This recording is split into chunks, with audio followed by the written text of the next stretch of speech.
Njoa was a village wrapped in mystery, nestled deep within the folds of towering hills that seemed to scrape the very belly of the sky. It was a place where the earth hummed with the whispers of old spirits and the trees danced to songs only the wind could hear. The people of Njoa lived in quiet harmony with the land, tending their crops and honoring the sacred traditions passed down from ancestors long vanished into the dust of time. Yet, for all its peace, Njoa was shadowed by something ancient and wild, the forest of Black Maw, where the hyenas ruled in packs and the moon cast eerie silver light on twisted branches. This forest was no ordinary patch of wilderness. It was said to be the threshold between the world of the living and the domain of spirits. The elders told stories of those who had ventured inside and never returned, swallowed whole by the darkness or taken by unseen forces. Even the bravest hunters dared not cross its borders once the sun began to set, for the hyenas were no mere animals. They were guardians of secrets, creatures that carried the weight of nature's fury and judgment. In Njoa, the forest was both feared and revered, a place where the living and the otherworldly mingled in uneasy balance. The tale that clung to the village like a stubborn mist was whispered only in hushed voices, shared by firesides when the children had gone to sleep and the stars hung heavy in the sky. It was a story so raw and terrifying that even the wind seemed to carry it cautiously, as if afraid it might awaken something slumbering deep beneath the earth. They spoke of a girl, a gentle soul named Naya, who was said to have been fed to the hyenas by none other than her own stepmother. The story twisted and turned through the mouths of villagers, but the one truth that remained unchanged was that Naya's fate was sealed by betrayal so cold, it chilled even the warmest hearts. "They say she died," the elders would begin, their voices trembling with a mixture of fear and awe. But the next moon she knocked on the door, with the hyenas howling behind her. This haunting image lingered in the minds of everyone who heard it. A girl lost to death, returned not just alive but bearing a message from the wild itself.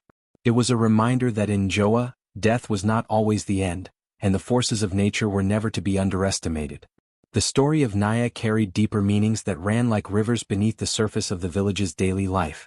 It spoke of betrayal, the darkest kind, where the poison came not from enemies but from within one's own family.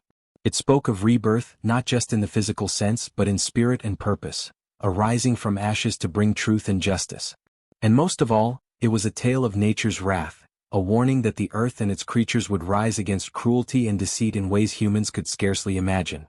Njoa was a village shaped by these themes, living in the shadow of a story that held the power to change everything.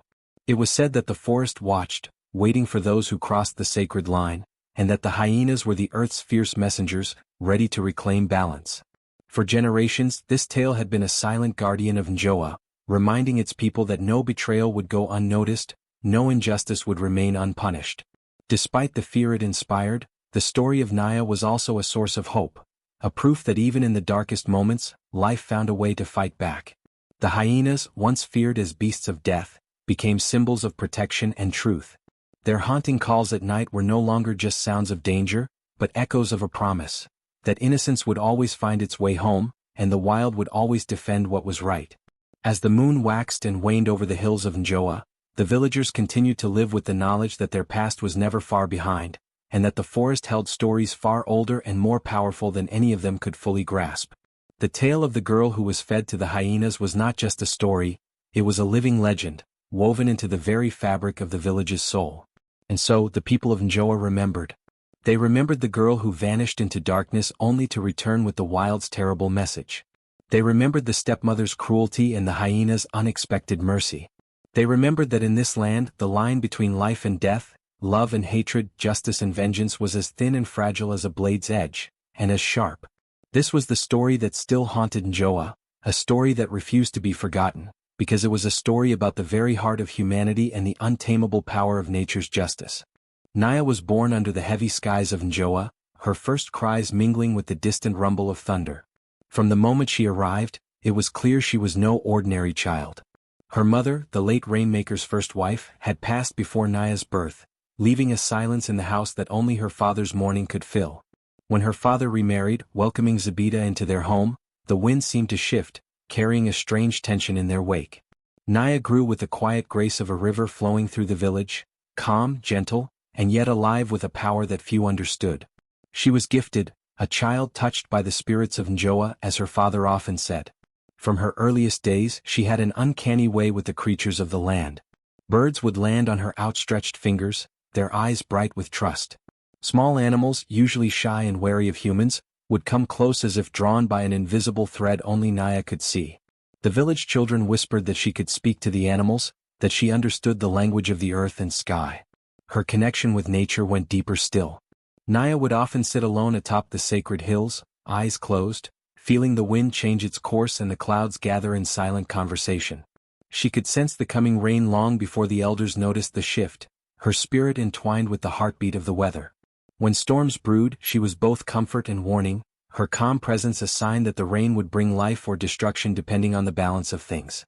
But this gift, so precious and rare, planted seeds of jealousy in the heart of Zebida, the stepmother. Zebida was a woman of sharp ambition and cold eyes, one who believed power and legacy mattered more than kindness or spirit. To her, Naya was not a child to protect or cherish but a rival to be removed. Zebida's own son, a boy strong but unremarkable, was destined to inherit the rainmaker's place and power. Naya's presence threatened to overshadow him, and Zebida could not bear the thought. Behind closed doors, Zebida's smiles were false and her words edged with venom. She whispered dark things, sowing doubt and discord, painting Naya as a curse rather than a blessing. While the village admired Naya for her gentle spirit and wisdom beyond her years, Zebida's eyes burned with hatred every time Naya's talents were praised. The more the village leaned on Naya for guidance in matters of the weather and the land, the more Zebida plotted in shadows. Naya herself was aware of the coldness in her stepmother's gaze but remained untouched by bitterness. She lived in a fragile balance of hope and loneliness, caught between the warmth of the village and the cold walls of her home. Though loved by many in Joa, she was often left to wander the edges of her own family, a quiet observer in a house filled with quiet hostility. Within the village, Naya's presence was a beacon of hope and life. Farmers sought her counsel before planting their crops, trusting her sense of the seasons. Hunters respected her knowledge of animal trails and behavior. Even the elders, steeped in tradition, came to her for insight, recognizing the sacred spirit within her that connected them all to the land. Children adored her, following her footsteps in the fields and listening to her stories of the forest's hidden paths. Yet, despite the village's warmth, Naya's home was a place of cold whispers and unanswered questions. Zebida ensured that Naya's place in the family was precarious, a shadow cast long over her days. Tasks were given that tested her endurance, and she was kept from the warmth of the hearth during cold nights. The stepmother's cruelty was subtle but relentless, a slow erosion of spirit masked by the guise of discipline and care. Naya bore it quietly, her strength drawn from the earth beneath her feet and the spirits that whispered through the leaves. She knew that her power was not just for herself but for the people of Njoa, and she held fast to the belief that the truth would one day shine through the darkness. Her dreams were filled with visions of rain falling soft and steady, of the village thriving under skies that listened to her voice. But as the seasons turned and her stepmother's hatred deepened, the fragile peace that held Naya's world together began to crack. The village still saw her as a blessing, but in the shadows of her home, a storm was gathering, one that would soon change everything. The tension between the gifted girl and the jealous woman was like the crackling of dry leaves underfoot, quiet but ominous. It was a battle not just of wills but of destinies, with the fate of Njoa hanging in the balance. Naya's gentle spirit, so intertwined with the natural world, faced the harshness of human cruelty, and no one could tell how the story would end. In the days to come, the winds of Njoa would carry a message, one that would shake the village to its core and rewrite the ancient tales whispered around the fires. Naya's journey was only beginning and the stepmother's shadow loomed large, but the wild had its own plans, and the hyenas watched in silence, waiting for their moment. Zebida's heart had turned cold and hard like the cracked earth after a long drought. Every time she looked at Naya, the girl's gentle spirit and growing favor among the villagers gnawed at her pride and stoked the fires of jealousy. She saw her stepson's rightful inheritance slipping away, shadowed by the brilliance of a child who was not even her own flesh. The bitterness twisted within her until she could no longer bear the presence of Naya under the same roof. If the girl was to be removed, it would not be by open conflict, but by the cruel cunning that only fear and envy could forge. One evening, under the cover of darkness, Zebida slipped away from the village, her steps silent on the soft earth as she made her way to the edge of the Black Maw forest. There, in a hidden clearing, lived a forest seer, a woman wrapped in tattered cloth and mystery, said to speak with the spirits of shadow and tree roots. The villagers avoided her, whispering of curses and ancient magic, but Zebida's desperation drove her to seek answers no one else dared pursue. The seer's eyes gleamed like embers in the firelight as she listened to Zebida's tale of envy and fear. Her voice was low and haunting when she spoke of the hyenas that ruled the forest, not just beasts but the guardians of an old curse. These creatures, she said, were not ordinary animals. They fed only on the guilty, the souls stained with betrayal and deceit. To feed someone to the hyenas was to pass judgment to the earth itself, a sentence that no lie or trick could escape. Zebida's heart quickened. Here was the answer she sought, a way to rid herself of Naya without suspicion or bloodshed that would stain her hands openly. The seer warned her of the cost. Once the hyenas took their claim, the spirit world would watch closely, and the balance between life and death would tremble. But Zebida's mind was already made. She thanked the seer and returned to the village, her resolve colder than ever. Days passed, and the village prepared for the harvest ceremony, a time when Njoa celebrated the earth's bounty and called upon the spirits to bless the coming season. It was a gathering of joy and tradition, with drums beating and dancers moving beneath the open sky. But beneath the surface, Zebida's plan took shape like a shadow creeping over the sunlit fields. On the morning of the ceremony, Zebida approached Naya with a false smile, masking the venom in her heart. She spoke of a special journey, a mother-daughter ride to the sacred hills beyond the village, a place where Naya could learn the secrets of the land and deepen her bond with the spirits. Naya, trusting and innocent, agreed without hesitation, eager to please the woman who was supposed to care for her. As they walked toward the edge of the Black Maw forest, villagers watched with curiosity, unaware of the dark fate awaiting the girl. The path twisted beneath ancient trees whose branches seemed to whisper warnings only the wind could understand. Zebida's steps were steady, her eyes fixed ahead, but within her burned a cruel determination.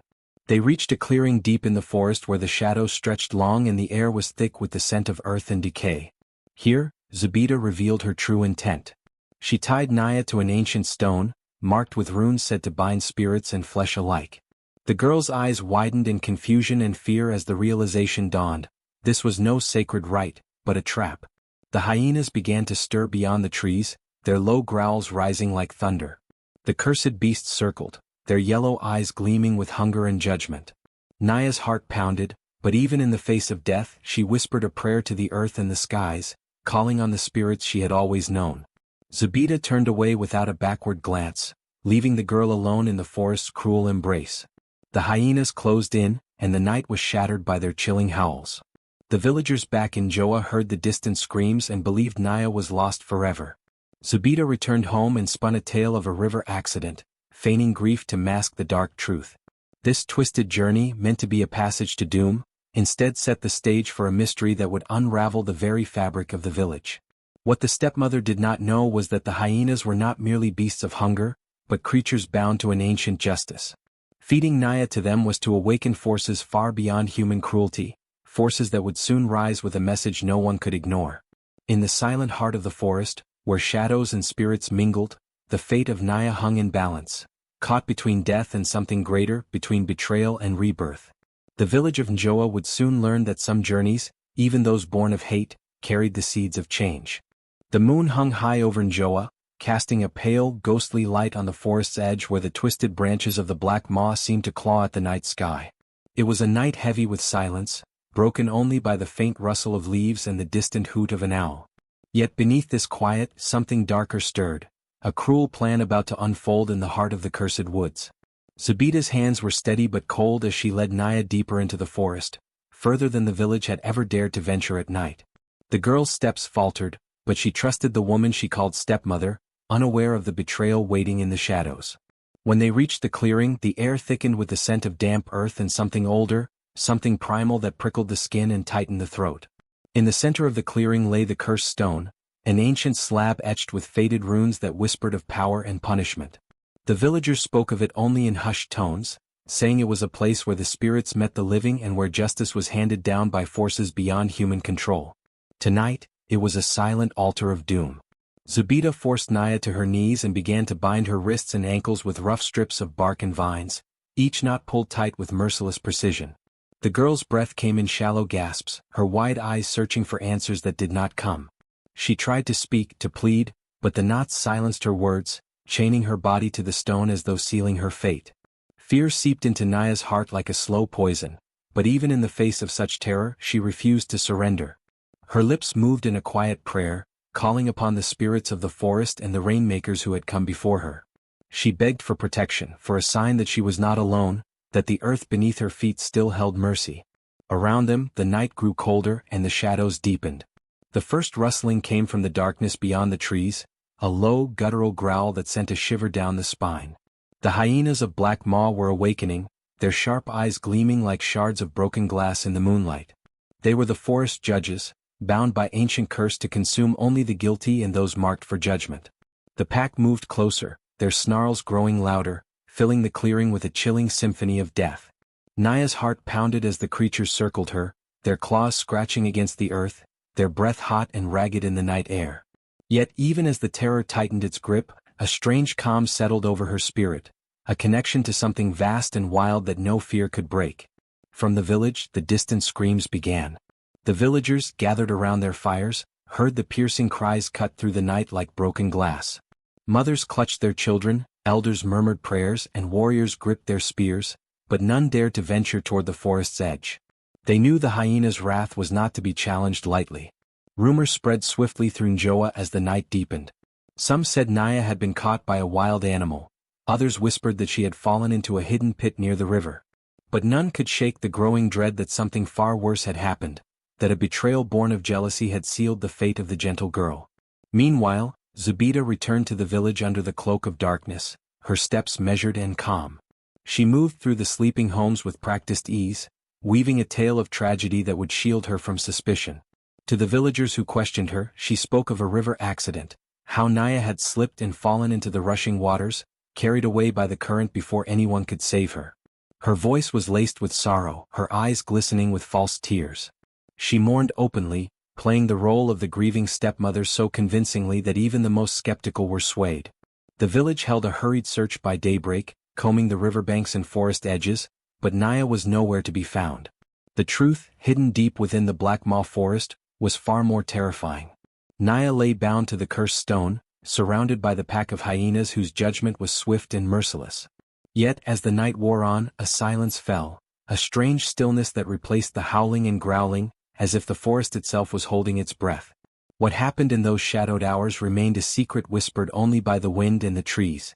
The villagers, left with only grief and confusion, carried Naya's name on their lips, mourning a loss too painful to speak aloud. And Zubida, cloaked in deceit, watched as her dark plan seemed to succeed, unaware that the forest's ancient magic was stirring in ways she could never have imagined. In Njoa, the night of screams became a memory etched into the collective heart of the village. A night when innocence was cast into darkness, and the wild waited patiently for the dawn of reckoning. Naya's heart pounded fiercely as the pack of hyenas closed in on her in the moonlit clearing. Their eyes glowed with a strange light, fierce and otherworldly, but rather than attacking, they halted in a perfect circle around her. The air was thick with tension and something unspoken, as if the very forest held its breath.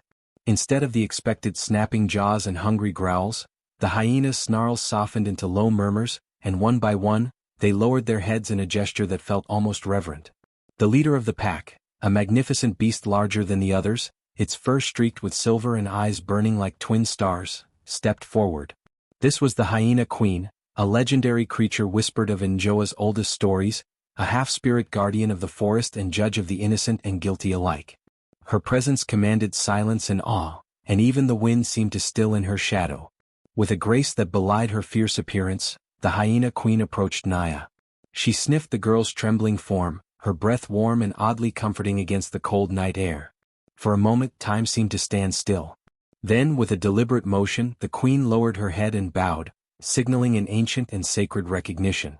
Naya, despite her fear, felt a wave of calm wash over her, as though the forest itself was embracing her, protecting her from the darkness that had sought to consume her. The other hyenas followed their queen's example, bowing in unison, forming a circle not of predators and prey but of protectors and guardians. The pack's leader then gave a low, rumbling call that echoed through the trees, and without hesitation the hyenas began to move. They did not attack or threaten. Instead, they beckoned Naya to rise and follow. Guided by glowing eyes and silent steps, Naya was led deeper into the heart of the Black Maw forest, into a place no human had seen for generations. The trees grew taller and closer together here, their branches weaving a dense canopy that filtered the moonlight into shimmering beams. The forest floor was carpeted with moss and strange, glowing fungi that pulsed softly like stars fallen to earth. Strange whispers brushed her ears, the voices of the spirits that inhabited this sacred realm. After a journey that seemed to stretch through time and space, Naya reached a clearing unlike any other. At its center stood a massive stone altar carved with symbols older than the village itself.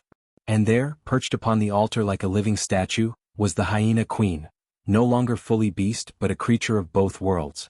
Her eyes glimmered with ancient wisdom, her form shifting subtly between that of a majestic hyena and a luminous spirit. The queen's voice filled the clearing, deep and echoing as she spoke to Naya. "You have been brought here not as prey but as the chosen. Your heart is pure and your spirit strong. The darkness that sought to claim you has misjudged your path.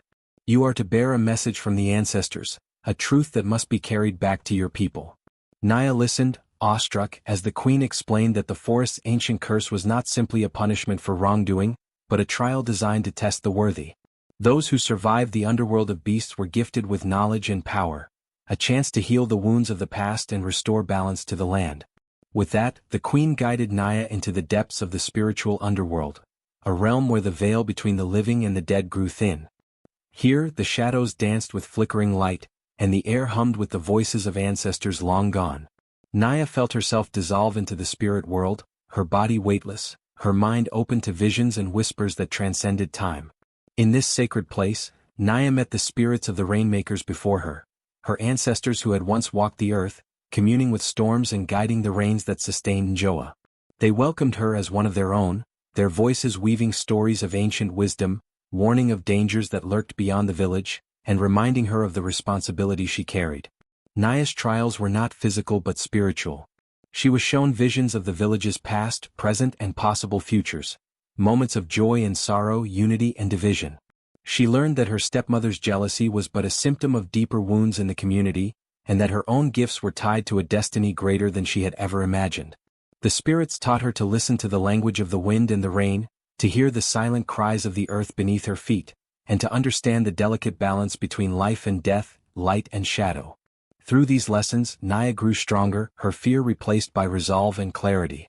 At the journey's end, the hyena queen appeared once more, bestowing upon Naya a sacred talisman, a small bone carved with ancient symbols, and whispered the message she was to carry back to Njoa. "Tell your people that the forest watches, that the spirits demand respect and justice. Betrayal breeds darkness, but from darkness, new life can rise. You are the bridge between worlds, the bearer of truth. Walk with courage, child of rain and earth."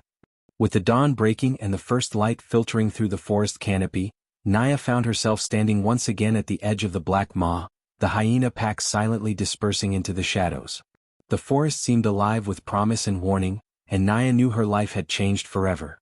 The hyena queen's judgment had declared her innocent, but more than that, it had chosen her to carry a burden and a hope, a message that could heal or shatter Njoa depending on how it was received. As she took her first steps homeward, the whispers of the ancestors echoed in her heart, guiding her toward a future entwined with the fate of the village and the wild spirits that watched over it. The night sky was painted a deep, ominous red as the blood moon rose high above Njoa. The village was cloaked in an eerie stillness, the usual sounds of nocturnal creatures muted as if holding their breath for what was to come. The villagers gathered nervously near the edge of the forest, their faces pale and eyes wide with dread and hope intertwined. It had been a week since Naya's disappearance, a week filled with whispered prayers and mournful laments, but tonight, something changed the course of their fate forever. From the shadows of the Black Maw forest, a strange procession emerged, moving steadily toward the village. At their forefront walked Naya, or at least the girl they thought they had lost. Her clothes were torn and stained with dirt and the marks of the wild, but it was her eyes that captured every heart. They glowed with a fierce light, an otherworldly fire that flickered with power and ancient wisdom. It was a gaze that commanded attention, one that told stories no words could express. Trailing behind her was a pack of hyenas, their forms silhouetted against the red glow of the moon. They moved with quiet dignity, no longer the fearsome hunters of the night but protectors, walking solemnly as guardians of the returned. Their howls, usually wild and chilling, now seemed like a herald of something sacred, echoing through the night air and stirring the very souls of those who listened. As Naya crossed the boundary where the forest met the village, a ripple of panic and disbelief swept through the crowd. Mothers clutched their children, warriors gripped their spears, and elders fell to their knees in shock and reverence. Some cried out in wonder, others turned to flee, unable to reconcile the impossible truth before their eyes. The girl they had mourned, believed dead, was alive, but she was not the same. Zebida, the woman whose jealousy had cast this dark shadow over Naya's life, stood frozen. Her face drained of color, and her legs gave way as she collapsed to the ground in a faint. The sight of Naya, glowing and unbroken, shattered the web of lies she had spun. For a moment, the whole village watched in stunned silence, the weight of truth pressing down on them like a heavy storm cloud. Naya took a slow, deliberate step forward, her voice clear and calm, carrying through the hush like a drumbeat.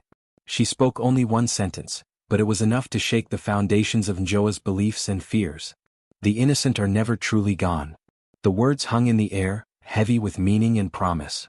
They were not just a declaration but a warning, a message that justice, truth, and the spirit of the innocent could not be extinguished by darkness or betrayal. The villagers, once paralyzed by fear, felt a surge of hope ignite within them. Some fell to their knees, weeping in relief. Others raised their hands to the sky, offering thanks to the spirits. Naya's return was not merely a survival story, it was a rebirth, a resurrection that spoke to the deepest roots of Njoa's connection to the natural and spiritual worlds. The hyenas, those creatures long feared as symbols of death and curse, now stood as witnesses to a profound transformation. They had been her judges and her saviors, bridging the divide between life and death, darkness and light. As Naya moved through the village, her steps carried the weight of the message she bore, a call for healing, for reckoning, and for renewal. The blood moon, once a symbol of fear and foreboding, now shone as a beacon of change, casting its red light over a village forever altered by the girl who walked with hyenas. Her presence challenged old fears, old superstitions, and the cruelty of betrayal. It stirred a new respect for the balance between humans and the wild spirits that guarded their world. Njoa would never be the same, for in Naya's eyes burned the power of the ancestors, the judgment of the hyena queen, and the unbreakable truth that innocence endures beyond even death. In that moment, the village faced its past and its future, a future where the message carried by Naya would shape the destiny of Njoa for generations to come. Naya stood before the gathered elders in the center of Njoa, her presence commanding yet calm. The air was thick with anticipation as the village's most respected leaders leaned in, their eyes searching hers for answers they desperately needed. The elders had long been the keepers of Njoa's wisdom, guardians of traditions, stories, and secrets passed down through countless generations, but even they had never witnessed anything like this. Here stood a girl who had danced on the edge of death and returned, carrying the weight of a message that could alter the fate of the entire village. Naya's voice was steady and clear as she began to speak, recounting the words spoken to her by the hyena queen in the underworld of beasts. "Our land is bound by an ancient curse," she said. "A curse born not of magic alone but of betrayal, a betrayal that has poisoned the earth and silenced the rains." Her words echoed against the stone walls of the meeting place, carrying a heavy truth that hung between them like a thick fog. She explained that the hyenas, once feared as ruthless scavengers, were actually enforcers of justice in the natural world. They would only prey upon those whose hearts harbored guilt and deceit. "Because I am innocent," Naya continued, "they spared me and chose me to bring this message back to you. If the truth is not spoken, if the betrayal remains hidden, the curse will deepen. Famine will grip our lands and the life-giving rains will cease." The elders exchanged uneasy glances. Njoa had suffered droughts before but never with such prolonged cruelty. Crops had withered, wells had dried, and even the hardiest of hunters had returned empty-handed. Now for the first time the cause was clear, and terrifyingly close to home. To prove the power of her message, Naya led them to the village's sacred tree, an ancient baobab revered as a symbol of life and endurance. The tree had long stood barren, its branches skeletal in the heart of the dry season. With a reverence learned from her trials in the spirit world, Naya reached out and placed her hand upon the rough bark. A soft glow emanated from her palm, and the elders watched in stunned silence as the tree's limbs began to tremble. Slowly, impossibly, green buds sprouted and unfurled into leaves, bursting forth in vibrant bloom despite the parched earth beneath. Gasps rippled through the crowd. The blooming of the sacred tree during the dry season was no ordinary event. It was a sign from the spirits, an affirmation that Naya's message carried divine weight. The curse could be lifted, but only if the truth came to light. The villagers turned their eyes toward Zebida, whose face was pale and trembling. The weight of accusation pressed heavily upon her, and the crowd's murmurs grew louder, demanding answers. At last, confronted by the undeniable proof and the collective will of Njoa, Zebida's defenses crumbled. She confessed in a voice barely above a whisper, the words tumbling out in a flood of shame and regret. I feared Naya's gifts. I feared her bond with the spirits, and that she would take away what was rightfully my son's inheritance. I thought if she were gone, peace would return to our home. Her confession revealed the dark jealousy that had driven her to send Naya to the hyenas, hoping the curse would end with the girl's death. The villagers listened in shock and sorrow, grappling with the truth that betrayal had come from within their own walls. But there was also a sense of relief that the darkness had been named and that healing could begin. Naya's courage had pierced the shadows, and the village now faced a choice: to embrace truth and redemption or to allow the curse to tighten its grip. The elders, inspired by Naya's return and the signs from the spirits, vowed to restore balance. They promised to honor the message of the hyenas, to seek justice for wrongs done, and to protect the sacred bond between their people and the forest. Together, they would work to cleanse Njoa of its hidden wounds and ensure that no more innocent souls would suffer in silence. As the meeting ended and the villagers dispersed, the night air seemed lighter, filled with a newfound hope. The land had been marked by betrayal, but it was also marked by a girl who had returned from death itself with a message that could heal. Njoa's story was far from over, but for the first time in many moons, the future seemed bright enough to welcome the dawn. The dawn was pale and fragile as the village of Njoa awoke to a new reality, one shaped by the revelations of the previous night. Naya's message had pierced the heavy veil of silence, and the community's collective breath seemed caught between fear and hope. But the heart of the matter still remained. What fate awaited Zebida, the woman whose jealousy had nearly condemned an innocent girl to death? The village elders, alongside Naya and the crowd of villagers, gathered once more in the clearing beneath the ancient baobab tree. This time, however, the atmosphere was charged with a different energy, one that seemed to vibrate with the presence of unseen forces. Whispers of spirits rustled through the leaves, and a low growl, soft but resolute, came from the shadows of the forest. It was clear, the judgment of the spirits was imminent. Naya, who had become the bridge between the living and the spectral, stood tall. Her glowing eyes reflected the weight of the message she was about to deliver, a verdict not born from human hands, but from the very soul of the land and its mystical guardians. The villagers hushed, leaning in to hear what the spirits decreed. Through Naya's voice the spirits spoke. Their tone was neither cruel nor kind, it was resolute, steeped in ancient justice. Zebida, the voice began, deep and echoing as if from the very earth, you have betrayed the blood of this village and disturbed the sacred balance. The hyenas have shown mercy in sparing the innocent, but your path must be chosen. The spirits offer you two fates: exile to roam the forest alone, forever cut off from the village and its warmth, or to become a servant to the hyenas, bound to their wild judgment for all your days. A hush fell. The villagers glanced at Zebida, whose face had drained of color once more. She was trembling, her breath shallow, caught in the weight of her impending sentence. The choice was hers, but the gravity of either path was impossible to ignore. Exile meant abandonment, loneliness, and a slow erasure from the world she once called home. Servitude to the hyenas meant losing her humanity, becoming something wild and forever tethered to the spirits she had tried to evade. Zebida's eyes darted around, seeking mercy from the faces that now looked upon her with a mixture of anger, pity, and sorrow. Yet no solace came. Her lips parted, and in a voice quivering with fear and resignation, she whispered, I choose exile. As soon as the words left her mouth, a chilling silence swept over the clearing. The hyenas, who had been quietly watching from the forest edge, rose as one and stepped forward. Their eyes gleamed with an eerie light as they circled Zebida, a pack both majestic and terrifying.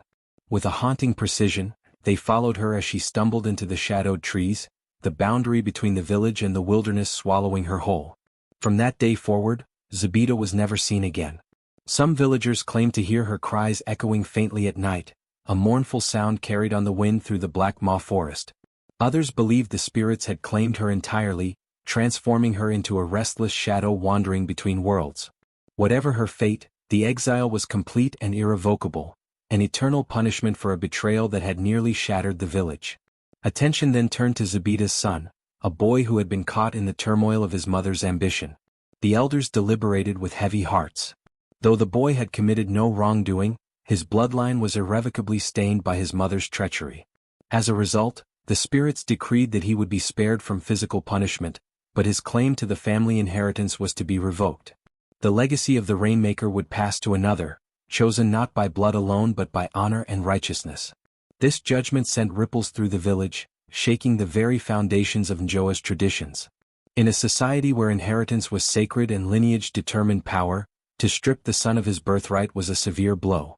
Yet the villagers understood that justice demanded more than blind loyalty. It required accountability and the courage to break cycles of greed and jealousy. Naya watched as the community absorbed the verdict. Her own heart was heavy with the knowledge that healing would be slow and fraught with challenges. But this moment marked a turning point, a chance for Njoa to rebuild on foundations of truth and respect for the spirits and each other. Over the following days, the villagers worked together to perform cleansing rituals, ancient ceremonies designed to appease the spirits, restore balance, and heal the land that had been marred by betrayal. They sang songs that had not been sung in many moons, danced beneath the moonlight, and offered gifts of food and water to the sacred places within the forest. The hyenas, once feared as bringers of death and curse, were now honored as guardians and emissaries of justice. They roamed freely at the village borders, symbols of the new pact between Njoa's people and the spirit world, a pact forged in the flames of betrayal but tempered with mercy. Zubida's exile became a somber tale whispered among the villagers, a warning of what happens when jealousy and deceit poison the heart. It reminded all who heard it that the spirits watch, that nature itself judges, and that justice, though sometimes slow, is inevitable. Naya, now a living symbol of hope and rebirth, continued to serve as the village's spiritual guide. Her connection to the hyenas and the underworld of beasts granted her wisdom beyond her years.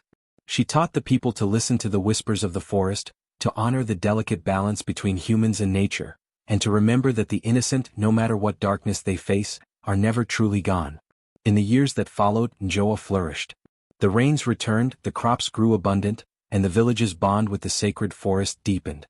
The story of the girl who walked with hyenas was told and retold, never as a tale of tragedy but as one of courage, justice, and the enduring power of truth. And though Zubida was gone, her shadow lingered in the lessons learned, a reminder that every choice carries a consequence, and that the spirit's judgment is both fair and final. The village of Njoa was forever changed by the return of Naya, the girl who had defied death and emerged from the jaws of the hyenas with a message that shook the very foundation of their beliefs. Her story was no longer just a whispered legend. It had become a living testament to the power of truth, courage, and the sacred bond between humans and nature. As the dust settled and the village began to heal, it was clear that a new chapter was beginning, one that would be shaped by Naya herself. The elders, those wise custodians of Njoa's traditions, convened once more beneath the sprawling branches of the ancient baobab tree. They had witnessed Naya's transformation, from a gentle girl to a powerful spiritual figure, and recognized that her journey had bestowed upon her something beyond mere survival. She carried a wisdom that transcended generations, a connection to the spirits and the natural world that was unparalleled. With solemn ceremony, they anointed her as the new Rainmaker, a role that had once belonged to her father. The anointing was both a recognition and a declaration. It was a moment when the past, present, and future converged. The Rainmaker was not only the bringer of rain and life-giving waters but also the village's oracle, one who spoke on behalf of the spirits, guided the people through times of hardship, and upheld the sacred laws that bound Njoa together. For Naya, this role was both an honor and a profound responsibility. As the elders placed the ceremonial crown of woven grasses and feathers upon her head, the villagers erupted into cheers and prayers. Children danced, women sang, and even the hyenas from the forest watched from the shadows, their eyes gleaming with approval. Naya's return had restored balance, and now her leadership promised a new era of harmony and justice. In the days that followed, Naya began to teach the people what she had learned during her trials in the underworld of beasts. She spoke of the delicate harmony between humans and nature, a balance that had been disrupted by betrayal and greed. She emphasized the need to listen to the land, the rustling leaves, the shifting winds, the patterns of the animals, all of which carried messages from the spirits. Under her guidance, the villagers learned to respect the forest not as a place of fear but as a living entity intertwined with their own lives. Hunting practices were adjusted to ensure sustainability, sacred groves were protected, and ceremonies honoring the hyenas were introduced. These animals, once seen as ominous and dangerous, became symbols of protection and justice, revered for their role as guardians of innocence. Naya also instituted a new rule within Njoa, one that forbade betrayal in all its forms. She reminded her people that deceit and jealousy were not just personal sins but wounds inflicted upon the entire community and the land itself. When one heart is poisoned, she would say, the roots of our village wither. Only through trust and truth can we grow strong together. Her wisdom extended beyond spiritual teachings. Naya became a mediator in disputes, a counselor to those burdened by guilt or fear, and a beacon of hope during times of uncertainty. Her presence brought a calm assurance, a reminder that the spirits were watching and that justice would always find its way. The hyenas, now protectors of Njoa, roamed freely at the village's edge. Their haunting howls, once a source of terror, became a nightly chorus that lulled the villagers to sleep, a reminder that the wild and the human were forever linked. Stories of Naya walking alongside the hyenas spread far beyond Njoa, inspiring neighboring communities to reconsider their own relationships with the natural world. As the seasons passed, Njoa flourished. The rains returned in abundance, crops thrived, and the village's connection to the spirits deepened. Festivals celebrating the renewal of life were held with greater fervor, and Naya's role as rainmaker and oracle became a cornerstone of the village's identity. Yet, despite her elevated status, Naya remained humble. She never forgot the trials she had endured or the message she had been chosen to carry.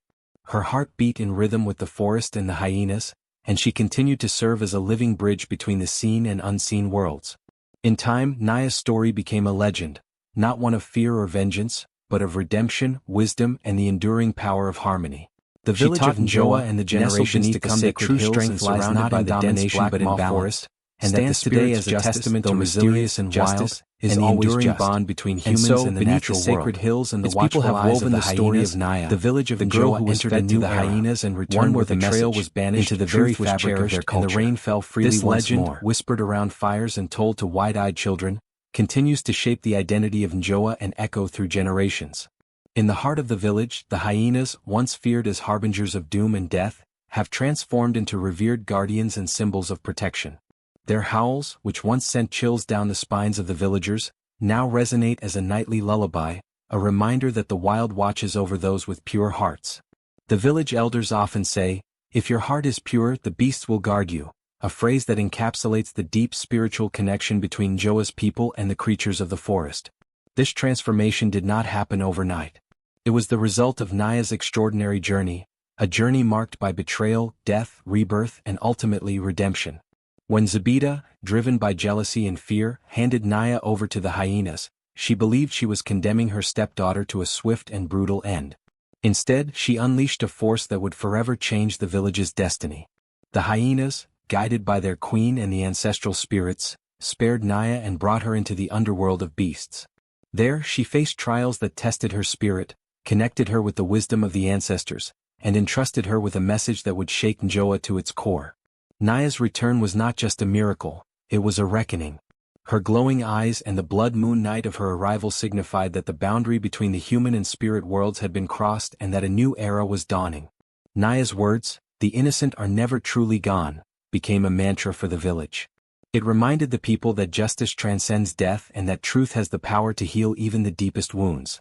Through her, the villagers learned that betrayal corrupts not only individual hearts but the land itself, bringing famine, drought, and despair. But when truth is spoken and justice served, the land flourishes and the spirits are appeased.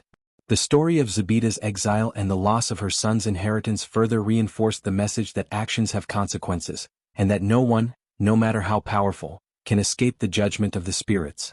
Njoa's people came to understand that harmony with nature and honesty among themselves were essential for their survival and prosperity. As the new rainmaker and oracle, Naya guided the village toward a future grounded in respect for all living things. She taught the importance of listening to the whispers of the forest, honoring the sacred cycles of life and death, and embracing the wild not as an enemy, but as a vital part of existence. Her leadership brought a renewed sense of purpose and unity to Njoa, fostering a culture where the bond between humans and the natural world was cherished and protected. Today, the legacy of Naya and the hyenas lives on in every corner of Njoa. Children grow up hearing the tale of the girl who walked with hyenas and returned with a message from the spirits.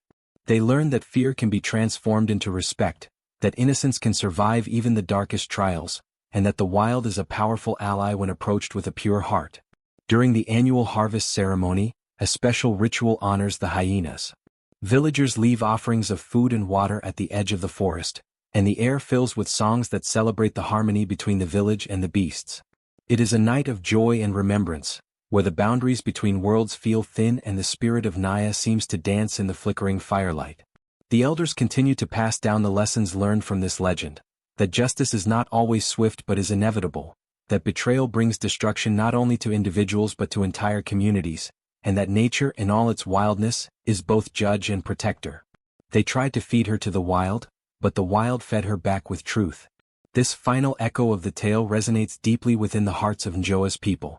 It serves as a powerful reminder that even in the face of cruelty and darkness, truth and innocence hold a light that can never be extinguished. As Njoa thrives beneath the watchful eyes of the sacred hills and the ever-present howls of the hyenas, the village stands as a beacon of hope and harmony.